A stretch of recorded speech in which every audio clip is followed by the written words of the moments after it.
ఓం ఆదిత్యాయ నమో నమః. ఈ ఆదిత్య హృదయ స్తోత్రం పఠనం వల్ల వేదాశ్చ క్రతవశ్చైవ క్రతూనాం ఫలమేవచ, సమస్త వేదాలని పఠించినటువంటి ఫలితము, సమస్త క్రతువులని ఆచరించినటువంటి ఫలితము, సమస్త యజ్ఞాలని ఆచరించినటువంటి ఫలితము, అంటే ధర్మార్థకామ మోక్షాలకి అనుసరించేటువంటి కర్మలు మొత్తానికి కూడా ఫలితాన్ని ఇచ్చేటువంటి వాడు. యాని కృత్యాని లోకేషు సర్వయేష రవి ప్రభు, సమస్తానికి కూడా ఎవరు ఏ కర్మ ఏ విధమైనటువంటి కర్మ చేసినా కూడా అది యజ్ఞ విధమైనటువంటి యజ్ఞకర్మ కానివ్వండి, సాధారణమైనటువంటి కర్మ కానివ్వండి, ఇవన్నీ ఉత్తమోత్తమైనటువంటి కర్మలు ఈనాడు మనం ఎవరం కూడా చేయలేం. కాబట్టి ఇటువంటి స్తోత్ర వాంగ్మయం మనం చదువుకోవటం వల్ల కూడా అటువంటి మనలాంటి సామాన్య మానవులకు కూడా అటువంటి ఫలితాన్ని పొందగలుగుతారు అని చెప్పి యాని కృత్యాని లోకేషు, ఈ లోకంలో సమస్తమైనటువంటి కృత్యములు ఎవరు అన్ని చేసేటువంటి పనులన్నిటికీ కూడా సర్వయేష రవి ప్రభు, అన్నిటికీ కూడా ప్రభువు అయినటువంటి వాడెవడు? ఈ రవి అంటే ఈ సూర్య భగవానుడి రూపంలో ఉండేటువంటి ఉత్పత్తి స్థితి లయకారకుడైనటువంటి పరమాత్మ మాత్రమే అని చెప్పి ఇక్కడ చెప్తూ, వేదాశ్చ క్రతవశ్చైవ క్రతూనాం ఫలమేవచ, మోక్ష సాధన కారకమైనటువంటి వాటన్నిటి కర్మలకు కూడా ఫలరూపమైనటువంటి వాడు, ఫలప్రదాత అయినటువంటి వాడు ఈ ఆదిత్యుడు మాత్రమే అని చెప్తూ, యాని కృత్యాని లోకేషు సర్వయేష రవి ప్రభు ఏన మాపత్సుషు కంతారేషు భయేషు చ, ఎప్పుడైనా తీవ్రమైనటువంటి ఆపద కలిగినా, అంతేకాదు కాంతారేషు భయేషు చ, భయం కలిగిన కాంతారములో చిక్కుకున్న, కాంతారము అంటే అడవి. ఇప్పుడు మనం అడవుల్లోకి వెళ్తున్నామా అండి అంటే అట్లా కాదు. ఇక్కడ ఏమని అర్థం చెప్పుకోవాలంటే ఈ సంసారమే దిక్కు తెలియనటువంటి అరణ్యం. ఎటువైపు పోతున్నామో, ఎటువైపు మనం ప్రయాణం చేస్తూ ఉన్నామో, ఏ దిశగా మన బుద్ధులు ప్రయాణం చేస్తూ ఉన్నాయో, మనస్సు ప్రయాణం చేస్తూ ఉన్నదో మనకి ఏమీ తెలియనటువంటి అయోమయ స్థితిలో కొట్టుమిట్టాడుతూ ఉండేటువంటి జీవులు ఎంతో మంది ఉన్నారు. మనం అందరం ఆ కోవలోకి వచ్చేటువంటి వాళ్ళమే, తీవ్రమైనటువంటి సంసారారణ్యంలో చిక్కుకున్నటువంటి వాళ్ళం.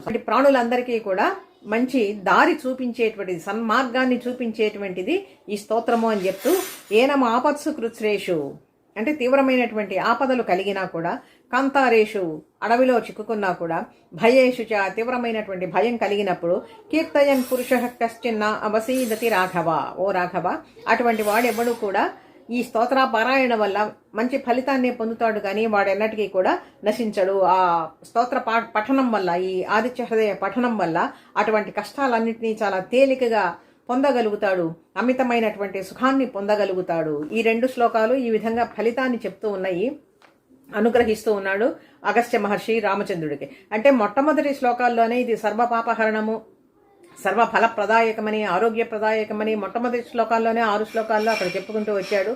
మళ్ళీ చిట్ట కూడా ఎందుకు చెప్తున్నాడు అంటే అంత శక్తివంతమైనటువంటిది, అంత మంచి ఫలితాన్ని ఇచ్చేటువంటిది ఈ స్తోత్రం. కాబట్టి మళ్ళీ చివరిలో కూడా ఈ 2 శ్లోకాలు మనం ఈ విధంగా చెప్పుకోవచ్చు. వేదాశ్చ క్రతవశ్చైవ క్రతూనాం ఫలమేవచ అంటే అటు జ్ఞాన మార్గాన్ని అనుసరించేటువంటి వాళ్ళకి కానీ, కర్మ మార్గంలో ఉండేటువంటి వాళ్ళకి కానీ, సాధారణమైనటువంటి ప్రజలు, ఏమీ తెలియనటువంటి వాళ్ళు, కేవలం ఈ అక్షర జ్ఞానం కూడా లేనటువంటి వాళ్ళు ఇటువంటి స్తోత్రం విన్నా, చదివినా, ఆచరించిన ఈ విధంగా ఈ విధమైనటువంటి ఫలితాన్ని పొందుతారు అని చెప్పి అభయ ప్రదానం ఇక్కడ చేస్తూ ఉన్నాడనమాట. పూజయస్వైన మేకాగ్రో దేవదేవం జగత్పతిం ఏతత్రిగుణితం జత్వా యుద్ధేషు విజయష్యసి అస్మిన్ క్షణే మహాబాహో రావణం త్వం వధిష్యసి. ఈ 2 శ్లోకాల్లో ఏం చెప్తున్నాడు అంటే తప్పనిసరిగా నీవు అనుకున్నటువంటి కార్యక్రమం జరుగుతుంది. ఏమిటి ఇక్కడ? రావణ వధే కదా, అది తతో యుద్ధ పరిశ్రాంతం కదా. రామరావణ యుద్ధంలో చెప్పినటువంటి స్తోత్రం ఇది. కాబట్టి అస్మిన్ క్షణే మహాబాహో రావణం త్వం వధిష్యసి, ఆ ఉత్తర క్షణంలోనే రావణాసురుడు నీ చేత సంహరించబడతాడు, ఇందులో ఎటువంటి సందేహము లేదు అని చెప్పి అభయ ప్రదానం చేస్తూ ఉన్నాడు ఇక్కడ. అటువంటి సృష్టి స్థితి లయకారకుడైనటువంటి జగత్సాక్షి, కర్మసాక్షి అయినటువంటి, కళ్ళకు ఎదురుగుండా కనపడుతూ ఉండేటువంటి ఈ సూర్య భగవానుడినే పరమాత్మగా నువ్వు ఈ సూర్య భగవానుడిలో ఆ పరమాత్మని భావిస్తూ పూజయస్వైన మేకాగ్రో ఏకాగ్రమైనటువంటి చిత్తంతో పూజించు. ఆయన ఎవరు? దేవదేవం జగత్పతిం, దేవాది దేవుడైనటువంటి వాడు, సమస్త దేవతలకి అధిపతి అయినటువంటి వాడు, జగత్పతి అయినటువంటి వాడు, జగత్ కారణుడైనటువంటి వాడు. ఎట్లా, ఏ విధంగా పూజించాలి? త్రిగుణితం జప్వా, త్రిగుణితం అంటే 3 సార్లు ఎందుకు జపించాలి అంటే మనస్సు, వాక్కు, క్రియ, మనోవాక్కాయ కర్మలతో త్రికరణ శుద్ధిగా ఈ 3 సార్లు గనక నీవు జపించి స్తోత్రం చేసినట్లయితే యుద్ధేషు విజయష్యసి, యుద్ధేషు తీవ్రమైనటువంటి యుద్ధం జరుగుతూ ఉన్నది ఇప్పుడు, తప్పనిసరిగా దానిలో నీవు విజయాన్ని పొందగలవు అని చెప్పి శ్రీరాముడికి అభయం ఇస్తున్నాడు అగస్త్య మహర్షి. ఇక్కడ మన జీవితంలో నిత్యము సంగ్రామమే. అప్పుడు రామరావణ యుద్ధం త్రేతాయుగంలో జరిగింది. అక్కడ అగస్త్య మహర్షి నేరుగా వచ్చి శ్రీరామచంద్రుడికి ఉపదేశించాడు.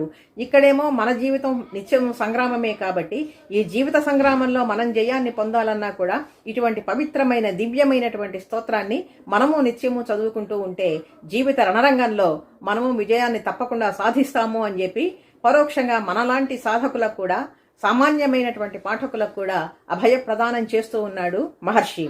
రాముడికి అభయాన్ని ఇస్తున్నాడంటే మనలాంటి వాళ్ళకు కూడా ఇది అభయ ప్రదానంగా మనం స్వీకరించవచ్చు. రావణాసురుడు మనలో ఎంతో మంది ఉన్నారు. మన మనస్సులోనే రామరావణ సంగ్రామం నిత్యం కలియుగంలో ఆసురీ లక్షణాలే ఎక్కువవుతూ ఉన్నాయి కాబట్టి ఈనాటి కాలానికి ఇది మరీ మరీ ఉపయోగకరంగా ఉంటుంది. అందుకనే ఇవన్నీ కూడా పరమ పవిత్రమైనటువంటి కావ్యాలండి. ఈ విధంగా చెప్పి ఏవం ఉక్త్వా, ఈ విధంగా చెప్పి అగస్త్య మహర్షి ఎక్కడి నుంచి వచ్చాడో ఆ విధంగా తిరిగి వెళ్ళిపోయాడు అని ఈ శ్లోకాలకి ఇక్కడ అర్థం మనం చెప్పుకోవాలి. ఈ 4 శ్లోకాలు మళ్ళీ మనం చదువుకుందాము.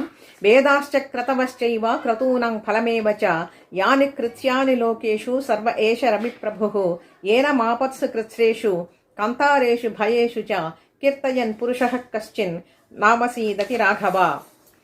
పూజయస్వైనమేకాగ్రో దేవదేవం జగత్పతిం ఏతత్ త్రిగుణితం జప్వా యుద్ధేషు విజయష్యసి అస్మిన్ క్షణే మహాబాహో రావణం త్వం వధిష్యసి ఏవముక్త్వా తదాగస్త్యో జగామచ యథాగతం.